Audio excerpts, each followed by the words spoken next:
Hello friends, welcome to మదరమ్స్ kitchen. ఈరోజు మనం స్పెషల్గా పనసకాయతో బిర్యానీ అనేది చేసుకోబోతున్నాం. ఈ పనసకాయ అనేది ఏంటంటే మనం తినే పనసకాయ కానే కాదండి, చిన్న చిన్న పనసకాయలు, కూర పనసకాయలు అన్నీ వస్తాయి. అవి మార్కెట్లో మనకి అవైలబుల్లో ఉంటాయి. ఇవి సీజనల్గా దొరుకుతాయి కాబట్టి చూసుకొని మార్కెట్లో అవైలబుల్ ఉన్నప్పుడు తీసుకొచ్చుకొని ఈ విధంగా తయారు చేసుకుంటే చాలా బాగుంటుంది. ఇది వెజిటేరియన్ వాళ్ళకి, నాన్ వెజిటేరియన్ వాళ్ళకి ఇద్దరికీ నచ్చుతుంది. అంత టేస్టీగా అనిపిస్తుంది. అయితే ఇది కుక్కర్లో మనము నార్మల్ రైస్తో ఎలా తయారు చేసుకోవాలి అనేది చూసేద్దాం.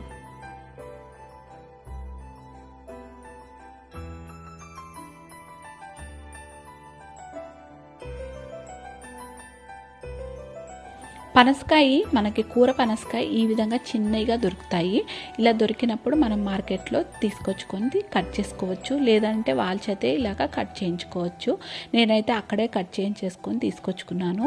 అయితే మనం ఫ్రిడ్జ్లో పెట్టడం వల్ల నాకు కొంచెం బ్లాక్నెస్ అయితే వచ్చింది. మీరు ఫ్రెష్గా చేసుకోవాలి అనుకుంటే అప్పటికప్పుడు కట్ చేసుకొనైనా తీసుకొని వచ్చుకొని తయారు చేసుకోవచ్చు. ఆనియన్ పేస్ట్ కోసం అని చెప్పి 2 ఆనియన్స్ని ఈ విధంగా పేస్ట్ లాగా తయారు చేసి పెట్టుకోవాలి. తర్వాత మసాలా పౌడర్ తయారు చేసుకోవడం కోసం చెక్క ఒక 6 లవంగాలు, తర్వాత జీడిపప్పు ఒక 10 వరకు తీసుకున్నాను. ఒకవేళ జీడిపప్పు లేదు అనుకుంటే గసగసాలైనా వేసుకోవచ్చు. తర్వాత 2 ఆనియన్స్ని పొడుగ్గా సన్నగా కట్ చేసి పెట్టుకోవాలి. తర్వాత కొత్తిమీర ఒక కప్పు, ఒక 3 స్పూన్ల అల్లం వెల్లుల్లి పేస్టు, కొంచెం కరివేపాకు తీసుకోవాలి. తర్వాత పచ్చిమిర్చి ఒక 4, ఎండుమిర్చి 4, జీడిపప్పు, చెక్క, లవంగాలు మళ్ళీ తీసుకొని ఈ విధంగా పెట్టుకోవాలి.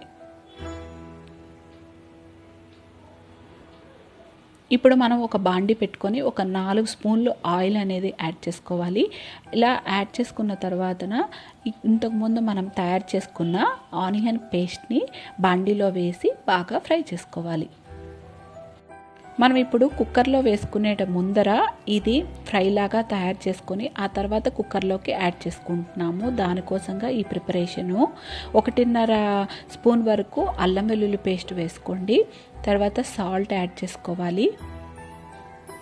అలానే కొంచెం పసుపు యాడ్ చేసుకోవాలి. ఇవి బాగా ఆనియన్ పేస్ట్ అనేది ఫ్రై అవ్వాలి.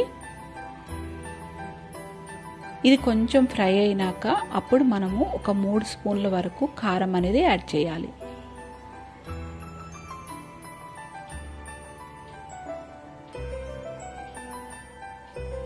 అలాగే పనసకాయలను కూడా యాడ్ చేసేసుకోవాలి.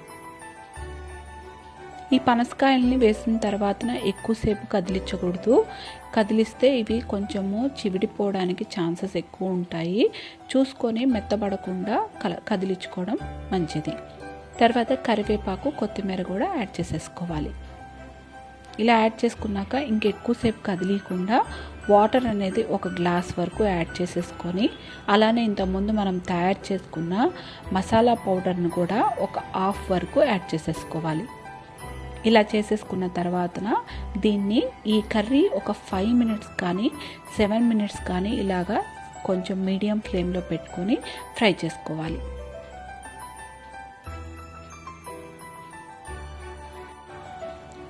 ఇప్పుడు కుక్కర్ పెట్టుకొని ఒక 4 స్పూన్ల వరకు ఆయిల్ యాడ్ చేసుకోవాలి. ఇలా యాడ్ చేసుకున్నాక ఒక 2 స్పూన్లు నెయ్యి అనేది యాడ్ చేసుకోవాలి. నెయ్యి ఇష్టం లేని వాళ్ళు నూనె యాడ్ చేసేసుకోవచ్చు, ప్రాబ్లం లేదు. తర్వాత చెక్క, లవంగాలు, ఎండుమిర్చి, పచ్చిమిర్చి, తర్వాత జీడిపప్పు అనేది యాడ్ చేసేసుకుంటున్నాము. ఇవి కొంచెం బాగా ఫ్రై అయినాక ఇంతకుముందు మనం కట్ చేసుకున్న ఆనియన్ కూడా వేసి ఫ్రై చేసేసుకోవాలి. తర్వాత అల్లం వెల్లుల్లి పేస్ట్ 1.5 స్పూన్ పక్కన పెట్టుకున్నాం కదా, ఆ అల్లం వెల్లుల్లి పేస్ట్ కూడా ఈ విధంగా వేసేసుకోవాలి. ఇలా వేసుకొని ఇవి కొంచెం బాగా ఫ్రై అయ్యే వరకు వెయిట్ చేయాలి. ఆ తర్వాత కరివేపాకు యాడ్ చేసుకోండి.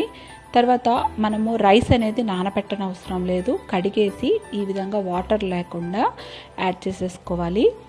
ఇలా చేయడం వల్ల ఏమవుతుందంటే మనకి పొడి పొడిగా రైస్ అనేది మంచిగా వస్తుంది. కంపల్సరీగా బియ్యం అనేది ఫ్రై చేయండి. ఫ్రై చేయడం వల్ల మీకు ఏంటంటే చాలా టేస్ట్ అనిపిస్తుంది బిర్యానీ. ఈ విధంగా ఫ్రై చేసుకున్నాక ఇంతకుముందు మనము తయారు చేసుకున్న మిగిలిన పౌడర్ని కూడా యాడ్ చేసేసుకోవాలి.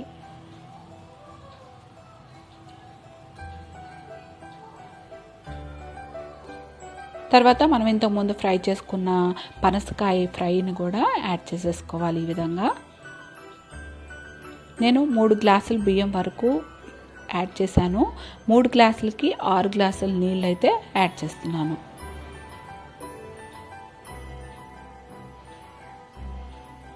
ఇలా వేసినాక మనం కుక్కర్ విజిల్ అనేది ఏంటంటే ఒకటే తెప్పించుకోవాలి.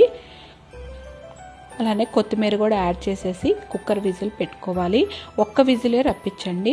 2-3 విజిల్స్ వచ్చినాయి అంటే అన్నం అనేది చితికిపోతుంది, టేస్ట్ అనేది అస్సలు ఉండదు. మనం ఆల్రెడీ రైస్ని ఫ్రై చేసుకున్నాం కాబట్టి ఒక్క విజిల్కే మీకు రైస్ అనేది మంచిగా ఉడుకుతుంది.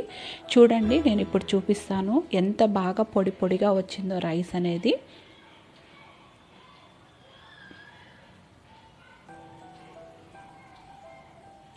కరెక్ట్గా ఉడుకుతుంది మనకి. ఈ విధంగా పొడి పొడిగా మంచిగా వస్తుంది రైస్. చాలా బాగుంటుంది ఈ పనసకాయ బిర్యానీ అనేది.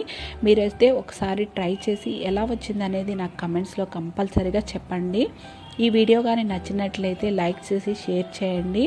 ఇప్పుడే నా ఛానల్ని కొత్తగా చూస్తున్న వాళ్ళైతే కంపల్సరీగా మిగతా అప్డేట్స్ కోసం అని చెప్పి సబ్స్క్రైబ్ చేసుకోవడం అస్సలు మర్చిపోవద్దు.